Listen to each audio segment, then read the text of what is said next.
নমস্কার বন্ধুরা, কস্তুরীজ কিচেনের আরেকটি পর্বে আপনাদের জানাই স্বাগত। শীতকাল আর একটা স্যুপ না হলে হয়, তাই চলুন আজকে আমি নিয়ে এসেছি খুব ইজি একটা স্যুপের রেসিপি। আমার আজকের রেসিপিটি হলো লাংফাং স্যুপ, লুংফুং স্যুপ বা লংফুং স্যুপ। যেভাবেই বলুন না, কিন্তু স্যুপটা কিন্তু একই এবং রেসিপিটিও একই। যারা আগে খেয়েছেন এই স্যুপটা তারা জানেন এটি কতখানি টেস্টি এবং কত ইজি বানানো। তাহলে আর যারা খাননি তারা চলুন দেখে নিই আমার সঙ্গে এই স্যুপটা কিভাবে কত সহজে কত কম সময়ের মধ্যে বানানো যায় আর খুব অল্প কিছু ইনগ্রেডিয়েন্ট লাগে। একবার দেখে নিই চলুন এটা কি করে বানাতে হয়।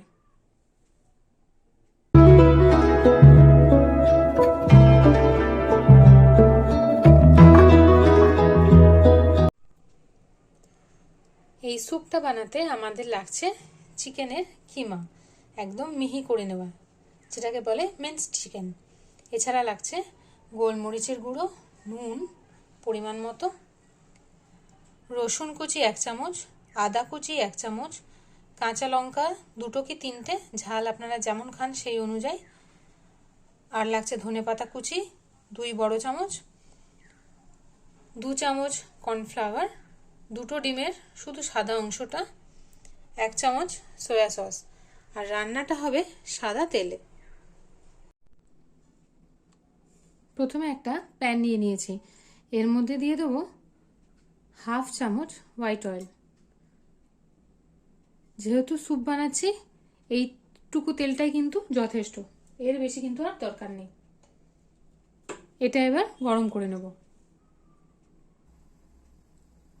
তেলটা গরম হয়ে গেছে, এবার এতে দিয়ে দেবো রসুন কুচিটা,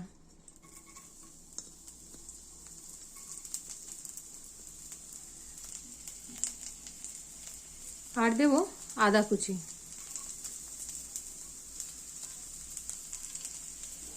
একটু নেড়ে নেব।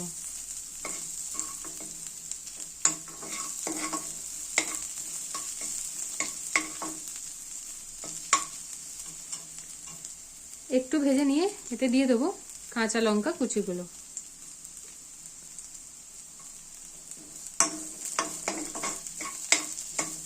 খুব হালকা করে ভেজে নেব। হালকা করে ভেজে নিতে হবে।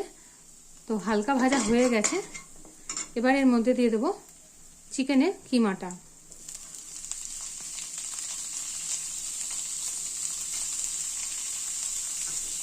ভালো করে এটাকে নাড়াচাড়া করে নেব।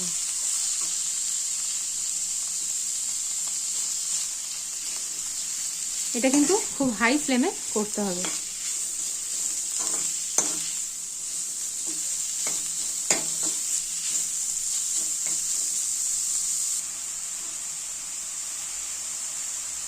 এটাকে হালকা একটু কাঁচা ভাব চলে গেছে সেই পর্যন্ত নেড়ে নিয়েছি। এবার এতে দিয়ে দেবো জল বা চিকেন স্টক। আমি অ্যাড করছি জল।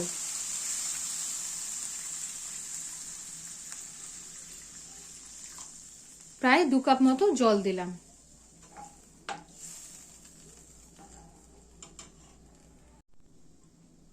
জল দেওয়া হয়ে গেছে, এবার পরিমাণ মতো নুন আর গোলমরিচটা দিয়ে দেবো।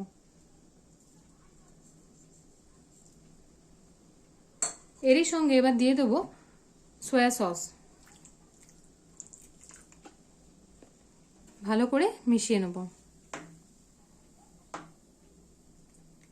এবার এটা ঢাকা দিয়ে সেদ্ধ হতে দেব।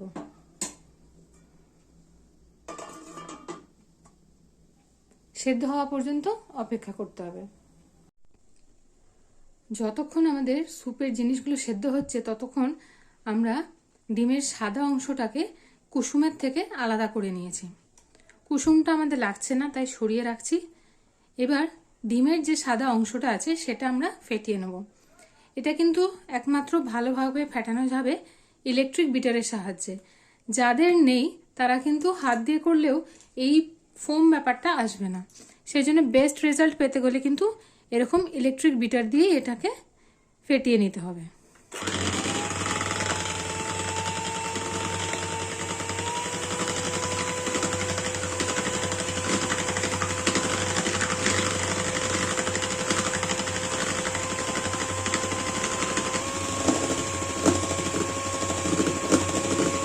যতটা ভালো ফেটানো হবে ফোমটা ততটাই ভালো হবে।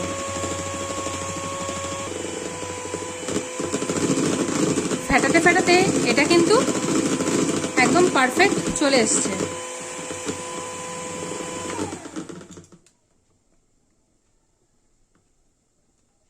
দেখুন এটাতে কিন্তু একটু স্টিফ হয়ে গেছে আগের থেকে, তবে এটা হাতে করলে এই জিনিসটা আসবে না, সেক্ষেত্রে ইলেকট্রিক বিটারই কিন্তু ভালো। ওদিকে এগ হোয়াইটটা বিট করতে করতে আমাদের চিকেনটা কিন্তু সেদ্ধ হয়ে গেছে। চিকেনটা সেদ্ধ হতে বেশি সময় লাগবে না, 7-8 মিনিট যথেষ্ট। এবার এতে আমি দিয়ে দেবো কর্নস্টার্চ, যেটাকে প্লেন নর্মাল ওয়াটারে আমরা গুলে রেখেছি। ভালো করে মিশিয়ে নেব।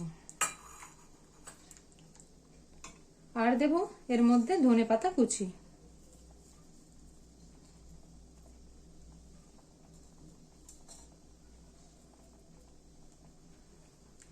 একবার মিশিয়ে নিলাম।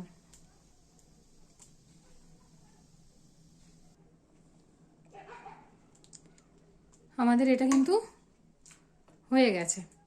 এবার এর মধ্যে যাবে আমাদের আজকের কি ইনগ্রিডিয়েন্ট, বা ধরুন এটাকে আজকের রান্নার স্টারও বলা যায়, সেটা হচ্ছে এই এগ হোয়াইটটা। আপনারা দেখুন এটা কত হালকা, কি সুন্দর একটা টেক্সচার এসেছে, একদম মনে হচ্ছে ফোম। এটাই এবার আমরা স্যুপের মধ্যে দিয়ে দেব। একদম লাইট, আপনারা হয়তো দেখলেও বুঝতে পারবেন এটা কতটা লাইট, একদম মেঘের মতো হালকা। সবটা দিয়ে দিলাম।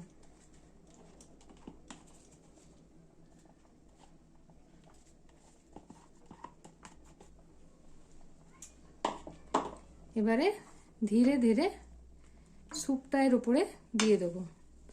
একটু ভেঙে ভেঙে দিন।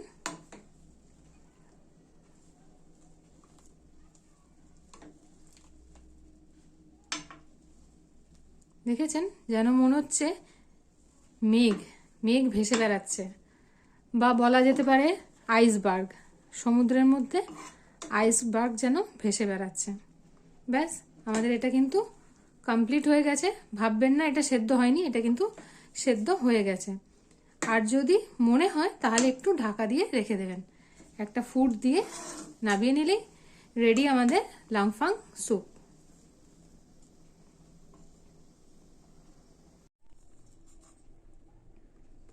তাহলে দেখলেন তো বন্ধুরা, কত কম সময়ের মধ্যে কত চটপট একটা স্যুপের রেসিপি আমাদের রেডি হয়ে গেল। বাইরে এই ঠান্ডায় যখন কেউ ঘুরে আসে কাজ টাজ করে, বা অফিস ফেরত যারা, তাদের হাতের কাছে যদি এরকম গরম গরম স্যুপ একটা দেওয়া যায় তাহলে খেতে কিন্তু দুর্দান্ত লাগে। আর রেসিপিটিও সহজ, সেটা তো আপনারা রেসিপিটা দেখে বুঝেই গেলেন। তাহলে আর দেরি কেন, চটপট করে আমাকে জানিয়ে দিন, লাইক করুন, কমেন্ট করুন, আর যদি ভালো লাগে আপনার বন্ধু বান্ধবদের সঙ্গে শেয়ার করুন। আর আমার চ্যানেলটাকে সাবস্ক্রাইব করার অনুরোধ রইল যারা আমাদের নতুন বন্ধু, আর পুরনো বন্ধুদেরও অনেক অনেক ধন্যবাদ আমাদের পাশে থাকার জন্য। তাহলে আর দেরি কেন, চটপট কিন্তু ট্রাই করুন, আর আমাকে অবশ্যই কমেন্ট করে জানাবেন, জানাতে কিন্তু একদম ভুলবেন না। Thank you, thanks for watching, bye by.